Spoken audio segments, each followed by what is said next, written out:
A realistic virtual world created by a maniacal Russian developer, a place where cheaters reigned supreme for far, far too long. And I would assume most of us are familiar with the harsh environment of Escape from Tarkov, but there is certainly still a group of people out there wondering why. What is it with that game? Why do people love Tarkov so much? A better question might actually be, do people really love Tarkov or not?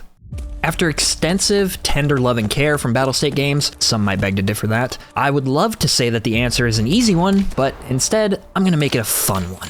Every gamer starts here at some point. The beginning, of course, but in Escape from Tarkov, the beginning isn't the same as any other game. Beginning, it's the innocent yet hateful phase, and unbeknownst to the player, it will very soon become a blissful love-hate relationship.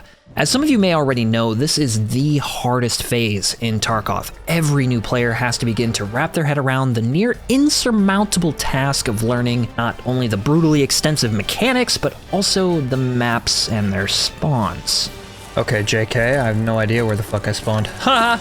Not a day goes by without a new player not knowing what to do to heal a heavy or light bleed, some of the simplest things in the game, or what to do with broken legs or blacked out limbs. On top of all of this, people all learn differently, and those of us fortunate enough to have friends with experience in the game, such as myself and probably many others like me, we get an expedited learning process, and it's almost unfair. Even people who learn about the Sherpa program and actually utilize it get an expedited learning process. But there are new players out there trying to learn everything on their own. No clues, tips, tutorials, guidance, just pure evil Tarkov darkness. Not only does Tarkov have an absolute moment's notice, as I like to call it, punishment system, but it has also had a lot of changes over the years with things like inertia, meta shifts, and graphic changes, as well as gameplay mechanic tweaks, like the recent recoil, vaulting, and armor changes. And the darkness of Tarkov can just be instantaneously enhanced by its updates, punishing people who do not stay up to date with those things.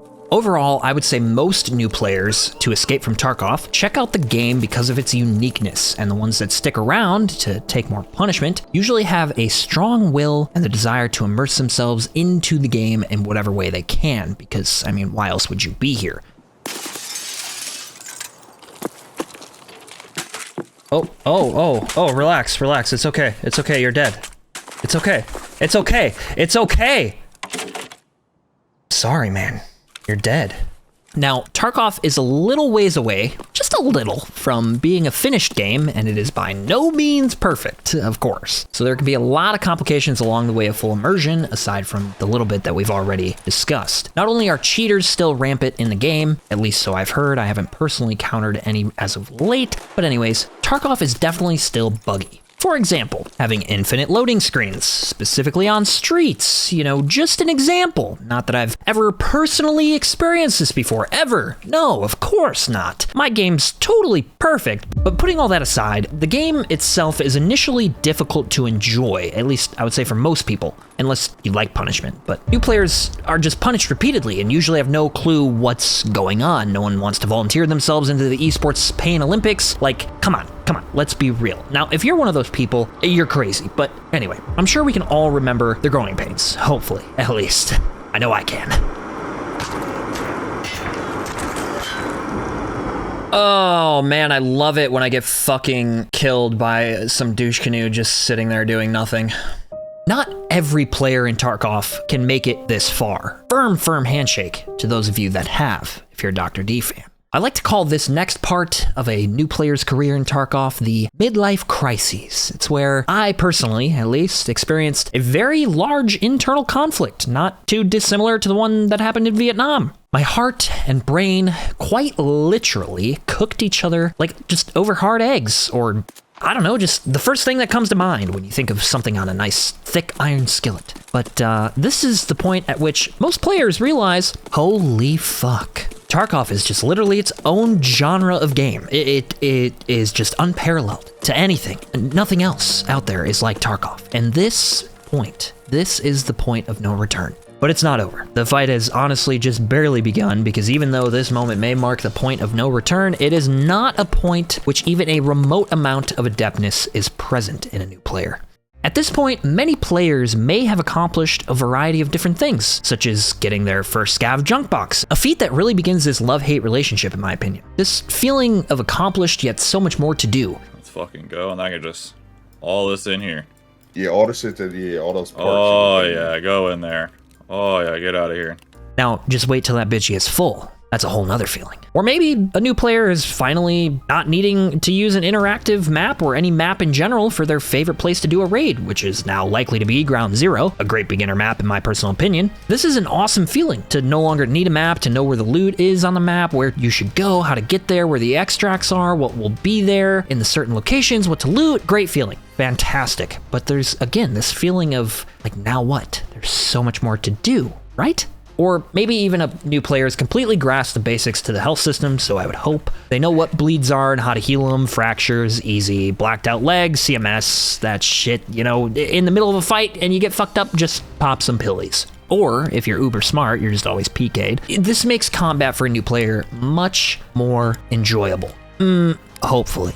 Usually, a new player will have even gotten a chunk of the hideout done, or so they think. What does a chunk even mean? All of the stuff they found to put this all together, probably even completed some tasks, maybe gotten to the double digits of levels. Things are really on the up and up for a new player at the midlife crisis phase. But, big but, there's so much more to accomplish on this road to becoming what some may call a master beginner or a non-Timmy. But let's be honest, just because you're no longer a beginner does not mean you're not a Timmy. Come on, look at me. I mean, come on. Okay. What the fuck? Arriving to a point at which a player can stop learning and begin improving. That right there is the so-called beginner mastery. There are so many pages on Reddit talking about people getting out of this learning phase of Tarkov and actually being able to improve on different skills, map knowledge, spawn locations, how to shoot a gun, which guns are good to use, which bullets are good to use. Obviously, all of that is a part of the learning process, but also getting better at understanding those things is important. Now, what defines achieving this? We'll call it beginner mastery. Is there any one specific goal everyone must achieve to get there? What's the objective, the obstacle? Well, to me, personally, what gets Timmys to the point of improving and no longer intensely learning is the flea market. Now, hold on, bear with me. By no means is that the point at which a new player is completely done learning. But this is when a massive chunk of this learning curve has been accomplished. Generally speaking, people will understand that there's bullet graphs and charts based off of armor penetration and flesh damage. They'll understand a little bit of how maps work, map rotations, spawn locations, how to go where and when to go there, etc. You get my meaning. I'm not saying that they are an expert. I'm not saying that they know the exact routes of where to go all the time on every map. A player really begins to just understand the true mass to Escape from Tarkov when they see the potential the flea market contains. That's what I'm getting at. Unlocking the flea market. Have you ever been in a position of great struggle? I want you to imagine a place or situation where you felt like problems just would maybe never go away. Now, I don't necessarily want to trigger you, but I want you to think for just a moment of a time in your life of great, genuine, sincere struggle. It can be something as simple as a paper for school to getting a mortgage, anywhere in the spectrum. Just, I want you to think of a time that you are already past in your life, time that is over and done. Now, again, so long as it won't trigger a trauma response, I want you to really place yourself back in that time, feel the feelings, hear your thoughts from them, maybe feel a small amount of the pain, and now imagine how it felt getting past that. Getting over the hump, getting through the mountain. Over the mountain, in the woods, to Grandma's house we go. Was it finally beating your first Souls game, or maybe scoring an A on a test you studied really hard for? The feeling of immense accomplishment, achievement, success, gratitude, every labeled endorphin your brain produces rushing to your head all at once. Now, imagine what would happen if you had the opportunity to have that feeling every single day, every single raid. Tarkov is just littered with achievement, but the flip side of that coin is that it can be taken away from you in an instant. Ah! No! No! Bro! 4 scavs? 4 fucking scavs? I was 10 feet away from a perfect raid. To speak on behalf of the community, that's the rush we chase. To me, there are a few select moments in EFT that impose this chase. And like I said earlier, getting your first scav junk box, then getting to level 10 and extracting solo successfully for the first time, or I mean, that might even be something that happens much earlier on. But then the nail in the coffin, to me, the Flea Storm. In case you missed the pun, the Flea Storm storm just kind of erupts out of nowhere. You're cruising along, struggling to understand this whacked out game, and suddenly you're slapped in the face with the Flea Storm. Suddenly, almost everything you touch has immense value. When the Flea Store is paired with the Rat Scanner, an outside application from Tarkov that's been accepted by the community for quite some time, when you pair that, the Rat Scanner, with the Flea Store as a beginner, that's kind of when you truly start to lose your mind. Discovering the price per slot mindset, finally realizing the true potential and scale of Tarkov, this is why I call it the Flea Storm. Almost anything is achievable now. You just need to meet the ruble requirement. The Flea is what creates this ever-revolving door of highs and lows, because before, sugar was just worth a decent 15K or so to therapist, nice haul if you found a few. Now, it can be any price. 80K? You fucking betcha. 80K per slot for a damn thing of sugar.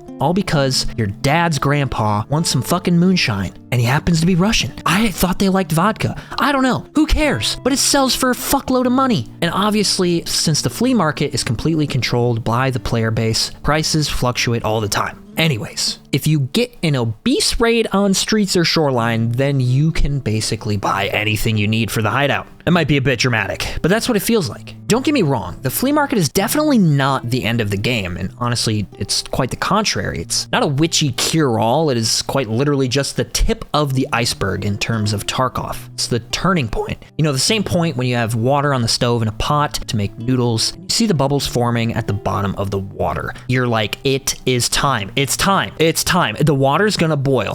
I'm gonna put the noodles in, and we're gonna have noodles, and it's gonna be done. That's what I'm getting at. Once a player gets to this point, their life in Tarkov, in my opinion, is forever changed. Obviously, Tarkov isn't impervious to losing its community over time. That's partly why wipes exist, obviously, but any player who can get to level 15 at any point in their Tarkov career, I would beg to argue is probably 10 times or more likely to stay playing the game over a longer period of time and across wipes. Because imagine you get to level 14 as a first-time player, first wipe, you never unlock the flea market, and then there's a wipe. I feel like the likelihood that that player returns to play again in the new wipe is so low, but I could be wrong. Again, just my opinion. Having such a simple capability of buying things from other players makes the game so much more interesting and complex. You can get access to things you can't from the traders at your level. It opens up possibilities for different guns, loadouts, hideout builds, task items, and just adds a whole new level of interesting enjoyment to the game. I've said it a ton,